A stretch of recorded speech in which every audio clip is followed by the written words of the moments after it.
लेकिन मलिक साहब जब अपना एहतसाब इदारा तो उन्होंने बंद कर दिया, लेकिन उसके बाद क्या एहतसाब होता रहा? क्योंकि कौमी एहतसाब बैरो भी तो इनके तहवील में रहा और वहाँ करप्शन का ख़ात्मा रहा। सलीम साहब, अगर मैं कंपैरिजन करता हूँ तहरीक इंसाफ का पिछले हुकूमतों के साथ, तो मुझे कोई फ़र्क महसूस नहीं होता। जो रवायती सियासत दूसरी जमातों ने की, तहरीक इंसाफ ने भी वही की। मुझे जो तब्दीली का मुझे एहसास था कि जब तहरीक इंसाफ की हुकूमत आ रही 2013 में, हमें सिर्फ वो ऐलानात नज़र आए जो इमरान खान साहब ने किए, जो आपने सुनाया अभी। तो हम ये खुश थे कि एक नई तब्दीली आ रही है और लोगों का भी ये ख्याल था कि ज़ाहिर है तहरीक इंसाफ आएगी तो 100 दिन के अंदर करप्शन ख़त्म हो जाएगी। हम इस इंतज़ार में थे कि 100 दिन के अंदर करप्शन ख़त्म होगी। इन्होंने कहा ये 100 दिन से ज़्यादा कर दिया, 3 महीने कर दिया, फिर 6 महीने कर दिया। मैंने बड़ी करीब से इनको देखा और मेरी स्टोरियाँ, मेरा ख्याल है दर्जनों नहीं सैकड़ों स्टोरियाँ हैं। अगर आप मेरा प्रोफाइल खोलें तो आपको मालम जबा से शुरू होता है, बिलियन ट्री सुनामी, एहतसाब commission, bank of Khyber, universities जो हैं वो तो बिल्कुल ही कंगाल हो गई हैं। उसके अंदर तो उनके पास पैसे सारी जो हैं वो उनके पास पैसे नहीं हैं। वहाँ भर्तियों के नाम पर जो है इन्होंने एक बाज़ार गर्म किया हुआ था। किसी भी इदारे के आप चले जाएँ तो जितनी ऑडिट रिपोर्टें मैंने छापी हैं, मेरा ख़्याल है माजी में उसकी मिसाल नहीं मिलती। तो अगर हम इसको कहें कि ये करप्शन ख़त्म कर दिया है, तो मेरे ख़्याल में कि ये अगर मैं ना भी कहूँ तो लोगों को ये समझ आ रही है। अच्छा फ़खर का कहना साहब, दूसरों की बनिस्बत इनके दौर में करप्शन कम तो रही ना। 20 साल दौर जो हमने रिपोर्टिंग की है, MMA के दौर में थोड़ी करप्शन थोड़ा काम, NP के दौर में काफ़ी करप्शन और काफ़ी काम। जब हम टेल एंड पर पहुंचते हैं, गुज़िश्ता 10 सालों की अब मैं बात कर रहा हूँ, बहुत ज़्यादा करप्शन, कोई काम नहीं। 3 मेगा प्रोजेक्ट थे अरबों वाले, जिनका जिक्र मलिक साहब ने भी किया।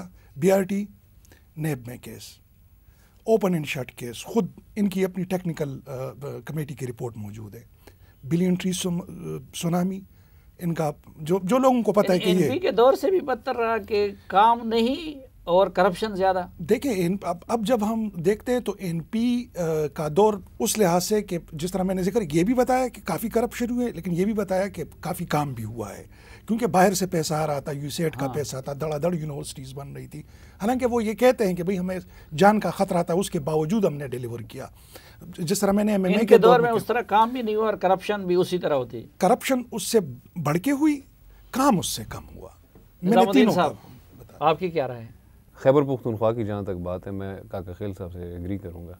अगर मैं अपने ट्राइबल एरियाज़ को भी देख लूँ तो वहाँ पे आज तक इन पिछले 5 साल में ना कोई मेडिकल कॉलेज बन सका, ना कोई इंजीनियरिंग यूनिवर्सिटी बन सकी। लेकिन अगर आप वहाँ पे जाएंगे तो हर डिपार्टमेंट के अंदर नौकरियों की ख़रीदो फरोख्त बड़े ज़ोर शोर से जारी होगी। इसी तरह अगर आप, ये PTI के लोग कर रहे थे, मैं इसका रिकॉर्ड मौजूद है और इसका भी रिकॉर्ड मौजूद है कि पार्टी के ऑफिस होल्डर्स इन ऑफिस में बैठे हैं जो उनके साथ सियासी कैंपेन चलाते रहे। आप क्या समझते हैं कि उन्होंने अपने हिस्से का फंड दिया कबायली इलाकों को? देखिए, कुछ गलती पिछली हुकूमत की थी कि उन्होंने इस मसले को इतना लटकाया कि असेंबली के आखिरी दिन इसको पास किया। अगर ये शायद 2 साल पहले पास हो जाता और ये फंड्स और इस पे ये सारी डेलिब्रेशंस हो जाती तो शायद 2018 तक ये मसला कहीं ना कहीं।